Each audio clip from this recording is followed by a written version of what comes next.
Hello class, back again. Still not done with chapter 15. Now we're going to have calculating equilibrium concentrations, okay? This is going to get a little bit more tricky.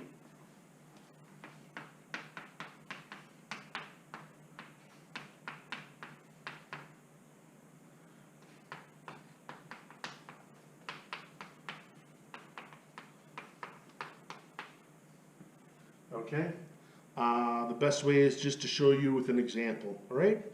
I'm going to take a look at example 15.48. That's the problem we're going to do.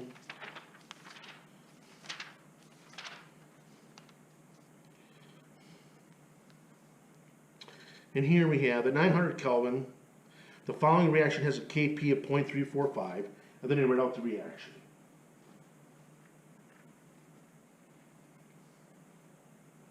Oh, what am I doing? All right. So here's our reaction. We have 2SO2 gas plus O2 gas goes reversibly to 2SO3 gas. They tell us Kp for this is 0.345. Then they tell us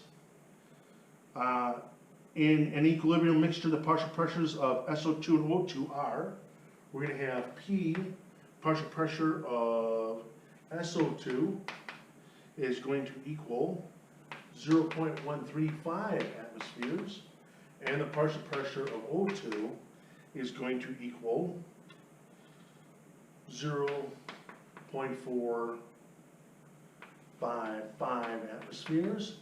And then it asks, what is the partial pressure of SO3?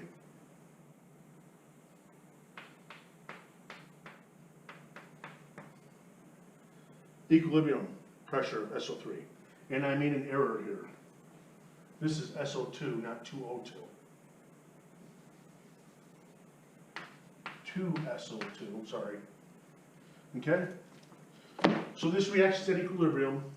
They're giving us the partial pressure for SO2. They're giving us the partial pressure for O2. They give us Kp. We want to know what the equilibrium pressure is for SO3. Okay? So what I'm going to do is I'm going to write out Kp.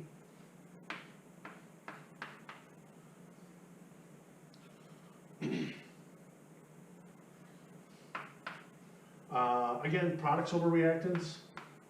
So the partial pressure of SO3 squared, which is what we want, right? Divided by partial pressure of SO2 squared times the partial pressure of O2. So now look at this, okay? Let's look at this. We have this value, and this value. So all we have to do is solve for that. That's all we have to do, okay? I mean, it's relatively straightforward once you write it out. So I'm going to multiply through by these two, okay, by the partial pressure of SO2 squared, partial pressure of O2, and I'm flipping this around, okay? So I'm going to multiply through by this, by the denominator. So it cancels here and it'll be moved over here. I'm flipping it around now.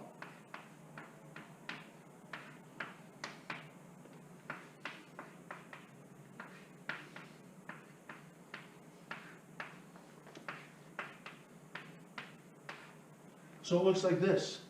I hope that's still in the camera. It should be. Hopefully. Man, I hope that's not moved over too far. Ah, crap. Hope that's not moved over too far. Partial pressure of SO3 squared equals the equilibrium constant times partial pressure of SO2 squared, partial pressure of O2. This is squared though, so what I'm going to do, take the square root, get rid of that.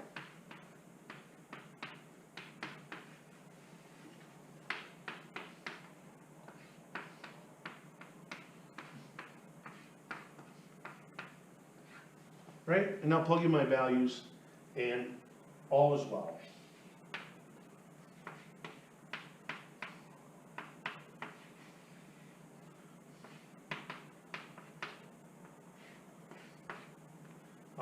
Partial pressure of SO2 is over here.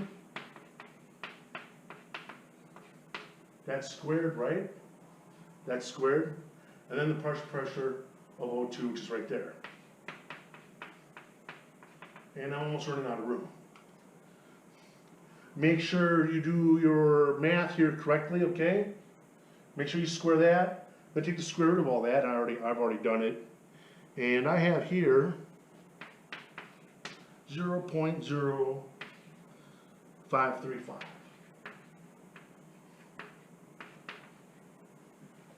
Now, no, your units don't work out, right? But this doesn't have any units.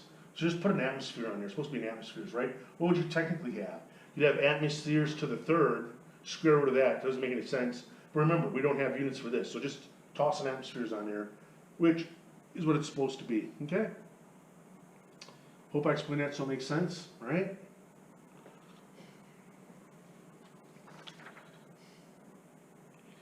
Now we're gonna look at a more complicated one, as usual. That one's relatively straightforward, and that problem that I just did is similar to problems 19 and 20. Similar to problems 19 and 20 on your second homework set, which I will email out here shortly, right as I put this video out. Now let's take a look at 5.12. Sample exercise 5.12. This one's a little bit more difficult. And we're gonna end up using the dreaded quadratic equation, okay?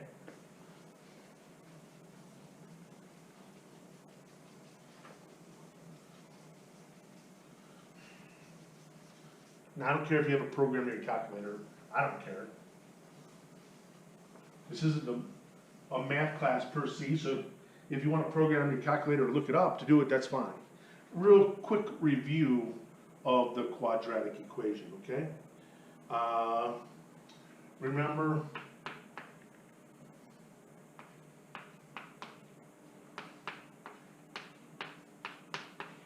you get your equation into a form like this, and then we want to know what x is, right? We want to know what x is, okay?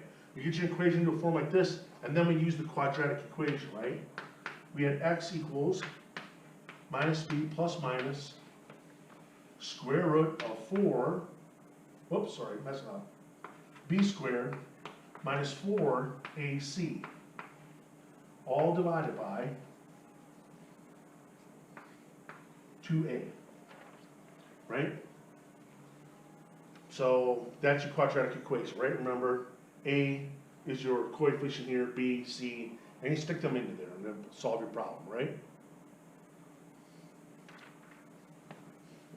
So we're going to use this in our next problem.